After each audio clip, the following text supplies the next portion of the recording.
नमस्कार। भक्ति स्पिरिचुअल में आप सबका स्वागत है।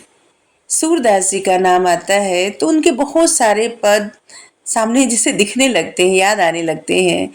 एक है मैया मोहि चंद्र खिलौना ले हो, और इसके बाद है मैया मोरी मैं नहीं माखन खायो, भोर भयो गैयन के पीछे मधुबन मोहि पठायो, मैया मोरी मैं नहीं माखन खायो।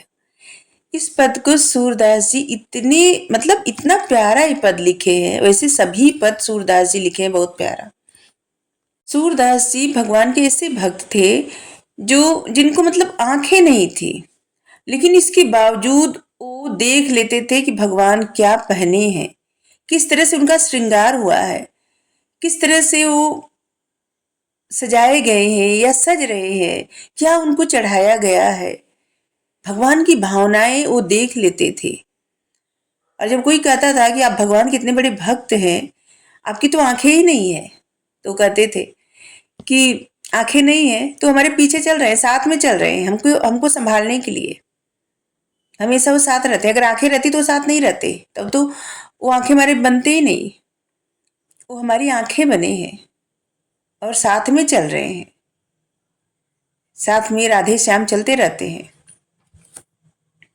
उनकी भक्ति ऐसी थी कि उनको पूछने पे उनकी भक्ति उस कहते थे जैसे गूंगे व्यक्ति को मीठा खिला दे, और वो बता न पाए कि उसका मीठा कैसा था। सिर्फ वही समझ सकता है कि कितनी मिठास थी। बस उसी प्रकार से सूरदास जी की भक्ति थी। सूरदास जी का जन्म 1478 में रुनकत्ता नामक ग्राम में हुआ था। वे भक्ति आंदोलन के सगुण धारा ब्रह्म के कृष्ण मार्गी शाखा के संत थे। कृष्ण भगवान के परम भक्त थे। सूरदास जी के इष्ट देव श्री कृष्ण जी थे और उन्हीं की भक्ति में हमेशा लीन रहते थे। हमेशा जिसे वो अपना परम कर्तव्य समझते थे कि कृष्ण जी के ध्यान में हमेशा रहें, हमेशा उनके लिए पद लिखें, उनके लिए गाएं, उनको सुनाएं, उनको याद करें, उनका सुमिरन करें। सूरदास जी हमेशा कहते थे राधा कृष्ण हमेशा उनके साथ रहते हैं, लीला करते रहते हैं उनके सामने। और सूरदास जी ही अपने ग्रंथों के द्वारा, अपने पद के द्वारा राधे कृष्ण को इतना उनकी लीला इतना ज्यादा लोकप्रिय बनाए, उनके प्रेम, उनका लीला इतना ज्यादा लोकप्रिय बनाए। उन्होंने कई पुस्तकें लिखी जिसमें सुर सागर, सुर सारावली, साहित्य लहरी ये सब मुख्य है। सुर सागर में कृष्ण के बचपन के जीवन का वर्णन है, जिसमें ये है मैं नहीं माखन खाए, मैया मोरी मैं नहीं माखन खाए। सूरदास ने अपने इस ग्रंथ में कृष्ण भगवान के प्रति अपने असीम प्रेम और भक्ति को दर्शाया है। इसे दिखाया है कि उनके मन में कितना प्रेम और किस तरह की भक्ति है उनकी। और ये ब्रज भाषा में पुस्तक लिखे हैं।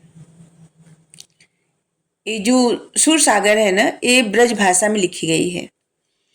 सूरदास जी वल्लभाचार्य जी के शिष्य थे और वल्लभाचार्य जी की ही प्रेरणा से उन्होंने श्रीमद् भागवत गीता के आधार पर कृष्ण लीला को अपनी रचनाओं के आधार पर बनाया था। सूरदास जी ने वल्लभाचार्य से वल्लभ संप्रदाय में दीक्षा ली थी। सूरदास को पुष्टि मार्ग का जहाज भी कहा जाता है। सूरदास मुगल शासक अकबर के समकालीन थे। अकबर का शासन था उस समय, जिस समय सूरदास जी थे। सूरदास जी का जन्म हुआ ना, तो जब उनके माता पिता को पता चला कि उनके पुत्र को आंखें नहीं है, तो सब उनके साथ दुर्व्यवहार करने लगे और सबको ऐसा होने लगा ना, ऐसे लगने लगा कि ऐसा होता है कि न रहे तो ज्यादा बेहतर है ऐसे। और जिससे उनका बहुत ज्यादा निरादर हुआ। कोई भी उनको न तो मानता था न समझता था। उनको किसी कोई भी उनको नहीं चाहता था। और जिससे वो अपनी भक्ति में इतना मन लगा पाए। कहा जाता है ना, जिसको कोई नहीं चाहता और वो